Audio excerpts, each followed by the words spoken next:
Our first question is from 2016 NEET. A rigid ball of mass m strikes a rigid wall at 60 degree and gets reflected without loss of speed as shown in the figure below. The value of impulse imparted by the wall on the ball will be. इस question में हमें क्या करना है, impulse की value निकालनी है. Okay, तो impulse is basically what, impulse होता क्या है, इम्पल्स होता है चेंज इन मोमेंटम. और इम्पल्स क्या है, वेक्टर क्वांटिटी है. और इसमें हमें क्या निकालनी है, इम्पल्स की वैल्यू. ओके, तो हम चेंज इन मोमेंटम निकाल लेते हैं. तो चेंज इन मोमेंटम क्या होता है, इस पर्टिकुलर केस में अगर बॉल थीटा डिग्री से बाउंस कर रहा है, स्ट्राइक्स कर रहा है वॉल पे, अगर ये एंगल थीटा होता है तो इस केस में चेंज इन मोमेंटम हम जानते हैं -2mv cos थीटा होता है. Okay, -2mv cos theta. तो इसके हमको क्या चाहिए, वैल्यू चाहिए, तो हम इसका मॉड ले लेते हैं. तो चेंज इन मोमेंटम का मॉड ले लेंगे तो क्या आ जाएगा, 2mv cos थीटा. और वैल्यू पुट कर देते हैं, 2mv cos थीटा कितना है, 60 डिग्री. ओके, तो 2mv cos 60 कितना होता है, 1/2. तो हमारा क्या आ गया आंसर, mv. और ये थर्ड ऑप्शन हो जाएगा. हमारा नेक्स्ट क्वेश्चन नीट 2017 का. Two blocks A and B of masses 3m and m respectively are connected by a massless inextensible string. दोनों A और B masses हमारा inextensible string से connected है. ये हमारा inextensible string हो गया, inextensible string. Okay, The whole system is suspended by a massless spring. और ये स्प्रिंग क्या हो गया, massless. As shown in the figure, the magnitudes of acceleration of A and B immediately after the string is cut. तो इस question में हमें क्या करना है, दोनों बॉडी का एक्सेलरेशन निकालना है. कब, जब ये स्ट्रिंग कट कर दे, जस्ट उसके बाद. तो हम इस पे फोर्सेस देख लेते हैं. तो अगर हम इसे कट करते हैं तो बी तो क्या होगा, ये फ्री फॉल हो जाएगा बी का. तो फ्री फॉल के केस में बी का एक्सेलरेशन कितना हो जाएगा, एक्सेलरेशन ऑफ बी कितना हो जाएगा, एक्सेलरेशन ऑफ बी हो जाएगा जी, क्योंकि ये फ्री फॉल हो जाएगा इसका कट करने पे. बट ए पे क्या क्या फोर्सेस लगेंगे उस टाइम, तो ए पे तो स्प्रिंग फोर्स लग ही रहा होगा, क्योंकि जस्ट कट किया है तो स्प्रिंग फोर्स तुरंत तो ख़त्म नहीं होगा, स्प्रिंग फोर्स तो लग रहा होगा. तो इनिशियली स्प्रिंग फोर्स कितना लग रहा है, इनिशियली हम देखें तो इसमें दो मासेस टंगे हुए हैं, 3m एंड m. तो इक्विलिब्रियम पोजीशन पे, इक्विलिब्रियम कंडीशन पे स्प्रिंग फोर्स लग रहा होगा कितना, स्प्रिंग फोर्स लग रहा होगा हमारा 3m एंड m यानी 4mg लग रहा होगा, तभी तो बैलेंस हो रहा होगा. तो ऊपर की ओर स्प्रिंग फोर्स लग रहा है 4mg. ओके, और नीचे क्या लग रहा होगा, नीचे लग रहा होगा mg, कट करने के बाद भी लग रहा होगा mg. तो ए का अगर हम फ्री बॉडी डायग्राम बनाए तो ऊपर लग रहा है स्प्रिंग फोर्स और नीचे लग रहा होगा mg यानी 3m इंटू जी. स्प्रिंग फोर्स कितना है, 4mg. तो एक्सेलरेशन क्या होता है, नेट फोर्स अपॉन मास. तो नेट फोर्स क्या हो जाएगा, 4mg माइनस 3mg. तो ये हो जाएगा 4mg माइनस 3mg कितना आएगा, mg बाई मास कितना है यहाँ पे 3m.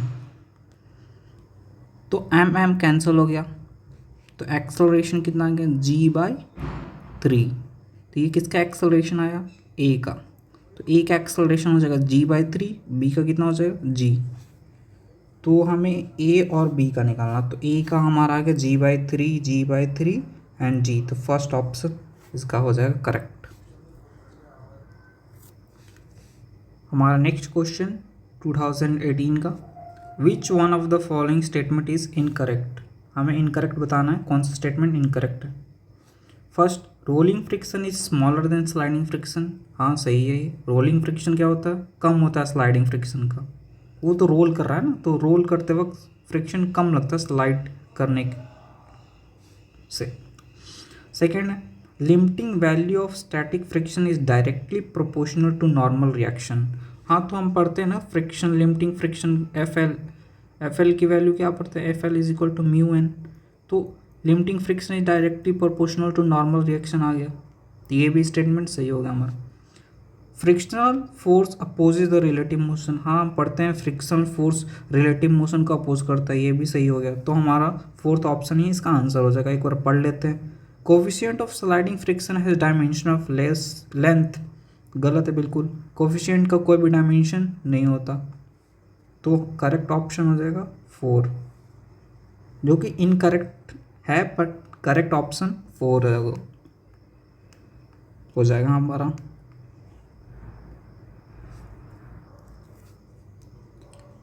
हमारा नेक्स्ट क्वेश्चन 2018 का ही है वो भी। A block of mass m is placed on a smooth inclined wedge ABC of inclination theta as shown in the figure. The wedge is given an acceleration a towards right. The relation between a and theta for the block to remain stationary on the wedge.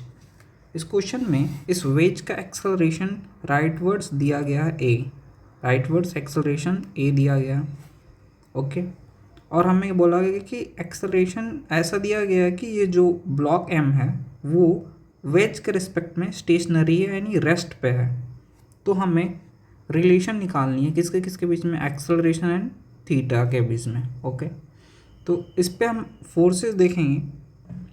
तो अगर acceleration ए राइटवर्ड्स है, तो अगर हम pseudo force का concept यहाँ पे लगाएं, अगर एम मास पे हम सूडो फोर्स लेफ्टवर्ड्स ले लें, सूडो फोर्स यहाँ पे एफ पी सपोज कर लेते हैं, क्योंकि एक्सेलरेशन राइटवर्ड्स है तो सूडो फोर्स अपोजिट ही लगता है जिस मास पे हम ले रहे हैं, ओके। तो सूडो फोर्स इधर लग हो गया। अब ये एंगल थीटा है, तो ये एंगल जो होगा इधर, तो इधर हो जाएगा क्या, इधर फोर्स हो जाएगा m g sine theta, okay. ऊपर लग जाएगा इस पर नॉर्मल, ओके। और ये एंगल जो होगा, ये एंगल कौन सा एंगल, ये एंगल, ये भी कितना हो जाएगा थीटा, ये थीटा है तो कैसे कॉरस्पॉन्डिंग एंगल से ये थीटा हो जाएगा ये भी। तो अगर हम सूडो फोर्स का कंपोनेंट लें इस पे, तो ये हो जाएगा F P cos theta, okay. और इधर हो जाएगा F P sign theta.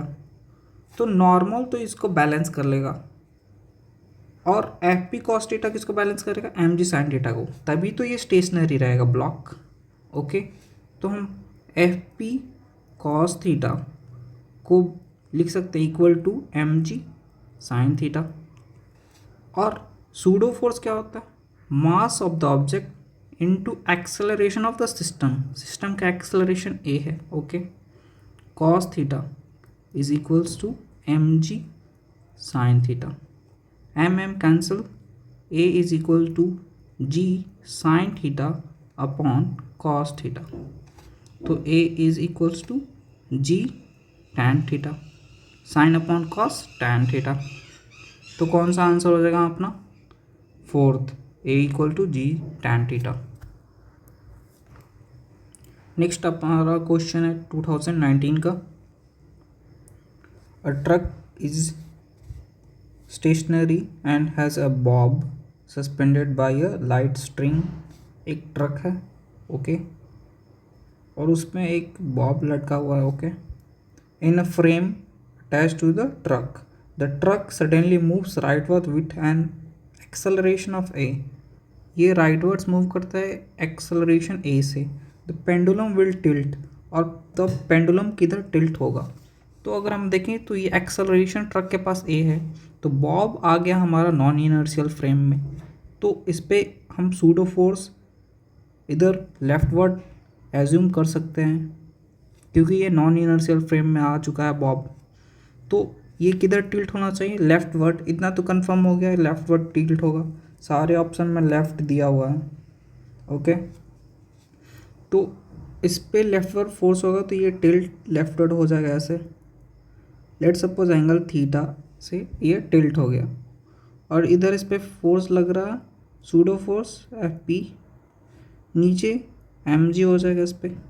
Okay, और ये एंगल भी क्या होगा, थीटा, क्रॉसपॉन्डिंग एंगल होगा ना ये। और सूडो फोर्स कितना है, मास ऑफ बॉब और एक्सेलरेशन ऑफ ट्रक इसके इक्वल। ओके, तो यहाँ से हम क्या कर सकते हैं, यहाँ से एक राइट एंगल ट्रायंगल बन रहा है। अगर इसको हम शिफ्ट करें, इसको अगर हम नीचे शिफ्ट कर लें तो एक राइट एंगल ट्रायंगल बन रहा है यहाँ पे। ओके, तो हम इसको ऐसे नीचे शिफ्ट करके चेक कर सकते हैं कि ये राइट एंगल ट्रायंगल बन रहा है यहाँ पे। ये हमारा क्या हो गया, एफ पी, और नीचे ये एम जी। ओके, तो इस राइट एंगल ट्रायंगल में थीटा एंगल ये हो गया, ये वैल्यू इसका क्या हो जाएगा, एफ पी दो हो गया एम ए, और ये वैल्यू हो गया एम जी। ठीक है, तो यहाँ से हम थीटा को लिख सकते, टैन थीटा इक्वल टू क्या लिख सकते हैं, टैन थीटा इक्वल्स टू क्या लिख सकते हैं, m a upon m g. तो m m cancel, tan theta हमारा आ जाएगा a upon g. Therefore theta is equals to tan inverse a by g, और ये हो जाएगा लेफ्ट वर्ड।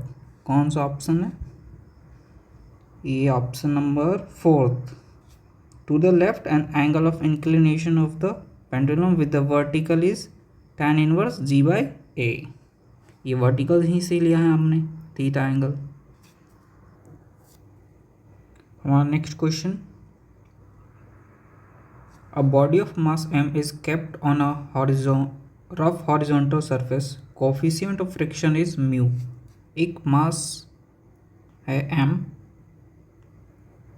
वो एक रफ हॉरिजॉन्टल सरफेस पे रखा हुआ है। ओके, और उसका कोफिशिएंट दिया हुआ है, फ्रिक्शन का कोफिशिएंट म्यू दिया हुआ है हमें।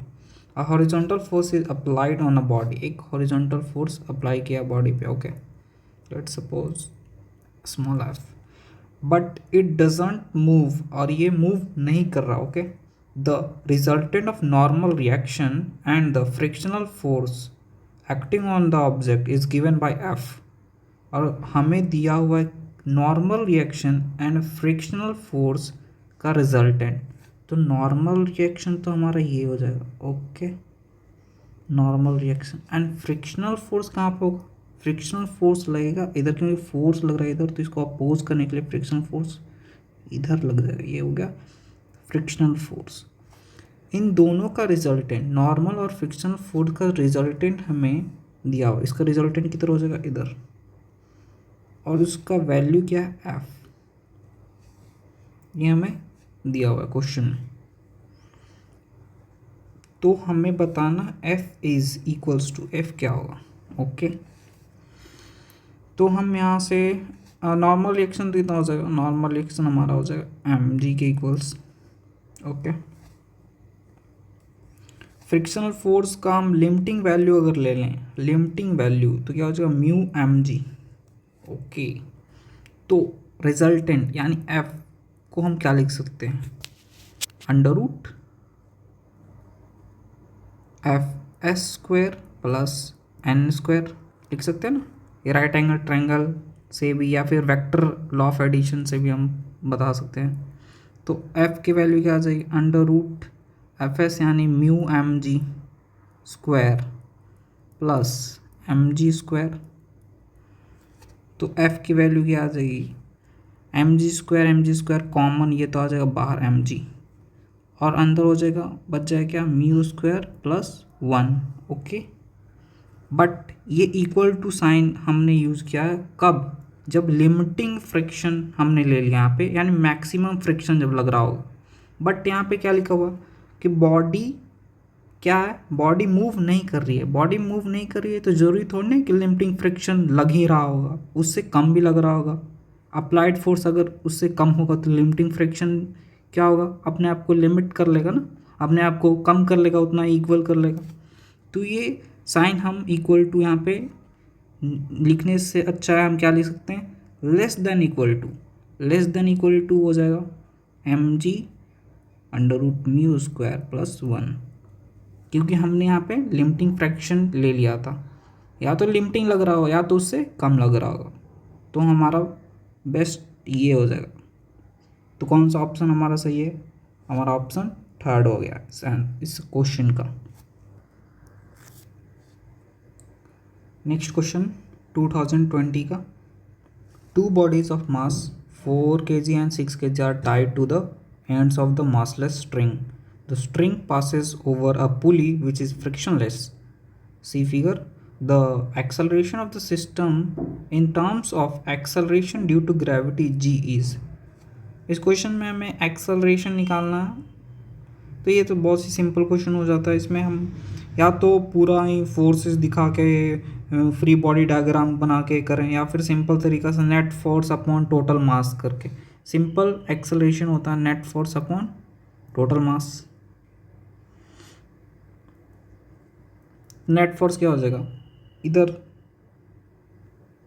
लग रहा होगा, इधर नेट फोर्स कौन सा ज़्यादा हो, ये, तो इसको हम ले लेते कितना 60 न्यूटन, ये हो जाएगा 40 न्यूटन। ओके, तो नेट फोर्स कितना हो जाएगा 60 minus 40 20 Newton upon total mass कितना है हमारा 4 and 6 कितना हो जाएगा 10। तो एक्सेलरेशन कितना गया 2 मीटर पर सेकेंड स्क्वायर, बट हमें जी के टर्म से लेना है, तो हम जी कितना, जी होता है हमारा 10 मीटर पर सेकेंड स्क्वायर। तो एक्सेलरेशन क्या हो जाएगा 2 है यानी कितना 1/5 हो गया, 1/5 हो गया इसका, तो ये g/5 हो जाएगा हमारा, g/5 fourth option. Now next question 2020 कोविड-19 का, calculate the acceleration of the block and trolley system shown in the figure. The coefficient of kinetic friction between the trolley and the surface is 0.05. G हमें 10 लेना, mass of the string is negligible and no other friction exists. Means सिर्फ यहाँ पे friction लग रहा है और यहाँ म्यू की वैल्यू दी है हमें 0.05, तो इस पे फ्रिक्शन इधर लगेगा हमारा। ओके, फ्रिक्शन, और ये कितना हो जाएगा म्यू एम जी कितना हो जाएगा म्यू 0.05 m10 एन जी 10, ये आ जाएगा 5 न्यूटन। ओके, और इधर इस पर क्या लग रहा होगा m g it means 20 newton हो जाएगा। नेट फोर्स ही हम देख लेते हैं, क्यों फालतू में टेंशन वगैरह सारे फोर्स बनाए, हमें दिख रहा है दोनों एंड्स पे फोर्सेस, नेट फोर्स हम फाइंड कर ले सकते हैं ईजिली। तो नेट फोर्स एफ नेट कितना आ जाएगा 20 इधर और उधर माइनस हो जाएगा, 20 माइनस 5 हमारा 15 न्यूटन नेट फोर्स है। एक्सेलरेशन क्या होता है net force upon total mass, net force 15, total mass 10 + 2 12। इसे सॉल्व करेंगे तो कितना आ जाएगा 1.25 मीटर पर second square, option number first. और इस वीडियो के नेक्स्ट पार्ट में हम इसके सारे बचे हुए PYQs कर लेंगे इस चैप्टर के NLM के। Okay, thank you.